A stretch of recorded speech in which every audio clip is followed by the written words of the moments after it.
चीन का सबसे बड़ा भूमि कब्जा, भूटान के शाही परिवार के पैतृक क्षेत्रों पर कब्जा। एक महीने से भी कम पुरानी उपग्रह छवियों का एक ताजा सेट आश्चर्यजनक गति से संकेत देता है कि चीन गहरे सांस्कृतिक महत्व वाले क्षेत्र बेयुल खेनपाजोंग में एक नदी घाटी के किनारे टाउनशिप का निर्माण करके पूर्वोत्तर भूटान में अवैध रूप से कब्जा करना जारी रखता है। भूटान एक ऐसा देश जिसकी आबादी 8 लाख से भी कम है, जो कि भारत के राष्ट्रीय राजधानी क्षेत्र की केवल एक चौथाई है। चीन को इसकी उत्तरी, पश्चिमी और दक्षिण पश्चिमी परिधि में घुसपैठ, जो कि हिमालयी सीमा पर अवैध भूमि कब्जा करने का एक पैटर्न है, उसे होते देखने के अलावा कुछ नहीं कर सकता है। लंदन विश्वविद्यालय में school of oriental and African studies (SOAS) में तिब्बती इतिहास विशेषज्ञ प्रोफेसर रॉबर्ट बार्नेट कहते हैं, यह मामला चीन द्वारा एक ऐसे क्षेत्र के बारे में हाल ही में किए गए संदिग्ध दावे का प्रतिनिधित्व करता है, जो एक कम शक्तिशाली पड़ोसी के लिए बहुत सांस्कृतिक महत्व रखता है, यह जानते हुए कि पड़ोसी के पास अपनी प्रतिक्रिया के लिए बहुत कम विकल्प हैं। 21 दिसंबर 2023 की एक उपग्रह छवि बेयुल खेनपाजोंग में एक टाउनशिप के निर्माण को दिखाती है, जो कई में से एक है। 9 नवंबर 2020 की एक पुरानी छवि से पता चलता है कि निर्माण शुरू नहीं हुआ था।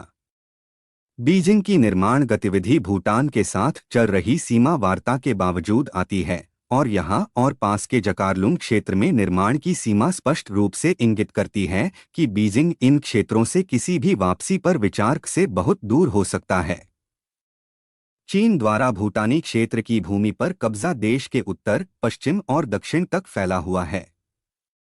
बेयुल खेनपाजोंग में चीन की निर्माण गतिविधि पर सवालों के जवाब में भारत में भूटान के राजदूत मेजर जनरल वेत्सोप नामग्याल, सेवानिवृत्त, ने कहा, हालांकि यह हमारी नीति है कि हम चल रही सीमा वार्ता पर मीडिया को टिप्पणी न दें, मैं बताना चाहूंगा कि हम सीमा वार्ता के दौरान भूटान के क्षेत्रीय हितों को हमेशा बनाए रखा जाएगा और उनकी रक्षा की जाएगी। संदर्भ बिंदु के रूप में यहाँ प्रकाशित नवंबर 2020 की पिछली छवियां दिखाती हैं कि उस समय क्षेत्र में बड़े पैमाने पर निर्माण गतिविधि शुरू नहीं हुई थी। नवंबर 2020 से बेयुल खेनपाजोंग को पूरी तरह से बदल दिया गया है और परिक्षेत्रों को जोड़ने वाले एक महत्वपूर्ण सड़क नेटवर्क को समायोजित करने के लिए घाटियों और पहाड़ियों को उकेरा गया है। बेयुल खेनपाजोंग क्षेत्र में निर्मित बहुउद्देशीय इमारतें संभवतः कई सौ निवासियों को समायोजित कर सकती हैं। बीजिंग और थिम्पू के बीच चल रही बातचीत के बावजूद चीन की निर्माण गतिविधि जारी है। चैथम हाउस द्वारा हाल ही में प्रकाशित एक लेख में जॉन पोलक और एक प्रमुख भूखुफिया शोधकर्ता डेमियन साइमन ने बेयुल या छिपी हुई घाटी के महत्व को समझाया। शाही परिवार अपनी पैतृक विरासत को पर्वतीय क्षेत्र से जोड़ता है, फिर भी सरकार वहां चीनी बस्ती को रोकने में असमर्थ रही है। भूटान के कुछ हिस्सों पर चीन के कब्जे का भारत के लिए भी गहरा सुरक्षा प्रभाव है। 2017 में सिक्किम से सटे ऊंचाई वाले डोकलाम पठार में भारतीय और चीनी सैनिकों का आमना सामना हुआ था। भारतीय सैनिकों ने चीनी सैनिकों को उस क्षेत्र में बनाई गई सड़क का विस्तार करने से शारीरिक रूप से रोका, जिसे अंतर्राष्ट्रीय स्तर पर भूटानी क्षेत्र के रूप में मान्यता प्राप्त है।